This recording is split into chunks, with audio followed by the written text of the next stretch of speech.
This is Paralogue 3 and Paralogue 6 of this run. The reason why I'm doing these paralogs is just to set up for late game, because late game is gonna be a lot more difficult. There's gonna be a lot of stronger enemies, and the only unit that can really kill anything is Nicole, and I do not want to keep on making crits and everything. So obviously once I get Izana, I'm gonna go on the process of getting him ready and making late game a lot easier than it needs to be. So the general plan is that obviously Izana as like an Aminoji, he's not going to be able to do everything, especially when he loses stats every level up.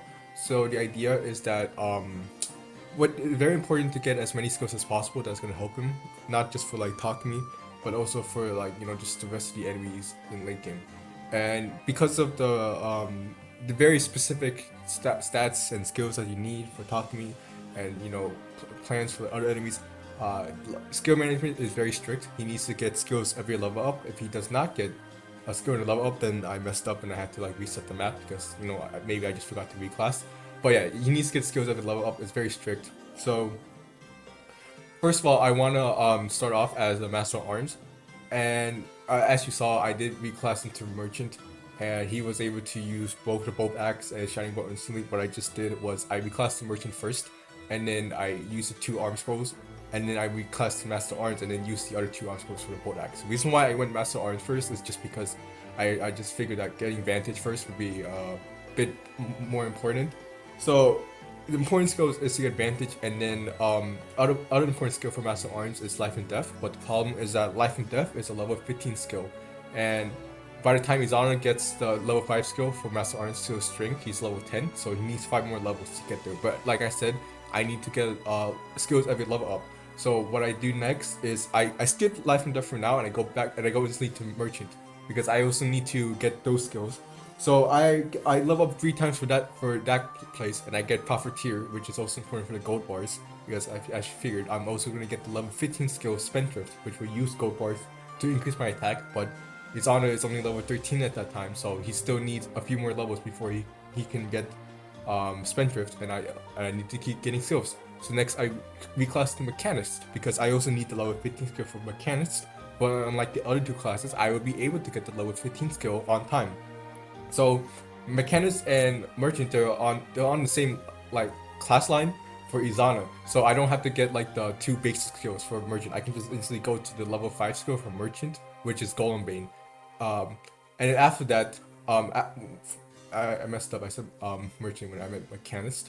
But the important thing is that once Izana reaches level 15, he'll get the level 15 skill for Mechanist, which would be Replicate. And Replicate is important for late game. Not for talking, but for late game in general. Because if you can't tell by now, the obvious strategy is to get Izana below 50% HP, so that Vantage will proc every time an enemy tries to attack him. Which will just let him go first, and I'm gonna have Replicate, so Izana's gonna replicate himself, and he can do a strike with himself. So then, once I get Life and Death, it'll basically be enemies taking 2 Life and Death hits in a row, and very few enemies can survive that. So, yeah. So once I got Replicate there, I'm gonna reclass into Master Arms, and I'm gonna go get Life and Death. And then after I get Life and Death, I'm gonna reclass to Merchant, and I'm gonna get Spendthrift. And after that, I'm gonna reclass back to Aminoji, so that I can get Tome Fair from that class. And once I get Tome Fair, I'm gonna reclass into Sorcerer. I can do that because I married Izana with Curran, and I had Curran's talent be Mage just for this moment. So Izana can be a Sorcerer, and then he can get Her Secret and Malefic Aura, and this will allow Izana to kill Takumi at level 20. So yeah, that is the plan. And it's very important that I get all these skills as soon as possible, because like I said, although getting all these skills like Spendthrift and getting Malefic Aura for level 20 is important for talking to me, I also need to consider late game, which is where Replicate and Vantage comes into play, Life and Death. So after I sort all of those out, I need to manage my EXP well, and ideally I want to be at least like I need to be a pretty high level before I go to chapter 23, because like as I said, I want all of these skills before I go into late game, because then Izana can't handle these enemies on his own without these specific sets of Vantage, Replicate, and Life and Death. So that's why I'm doing the Shigur's Paralogue to get the EXP. And fortunately, I do get a lot of EXP in this map. And then obviously I still want a little bit more. So then next I go to spoilers. I go to Midori's Paralogue next in order to get the EXP needed. So Izana would be level 16 by the time he goes to Midoriya's Paralogue, and at that point, enemies in general are gonna be like level 10, and because Izana is 6 levels higher, he's only gonna get 1 EXP from him. So it's very, he's not gonna get a lot of EXP, but there's still a lot of promoted enemies that can get EXP from. So that's good. But actually, I do not really want to fight those enemies. The reason why is because in terms of like, if you focus every level up, I lose a stat. So when I reach level 18 and get Tone Pharaoh as Aminoji, I would have a specific magic stat. And when I go to level 19 as a sorcerer, I will lose 1 magic. But then when I reach level 20, I'll lose another magic. But Malefic Aura gives me 2 magic, so I'll be back at where I was at level 18. So there's a gap between 18 and 20 where I am 1 down on magic. And that actually does matter for chapter 24 for Hinoka's Peril map, because the Falcon Knights are very bulky, and in terms of like how to get the stats needed to kill them, it would be really bad if Izana was level 19. So although I could get a lot more EXP in this map, it would be better if I were at a point where although that I'm not exactly level 18 yet for Takuya's Paralogue, because the thing is that it would be nice if I was level 18, because that would mean that I have Tome Fair and I could one-shot the Berserkers instantly, but I am able to set up in a way where it's not a big deal, and I will get Tome Fair in Takuya's maps at where it matters.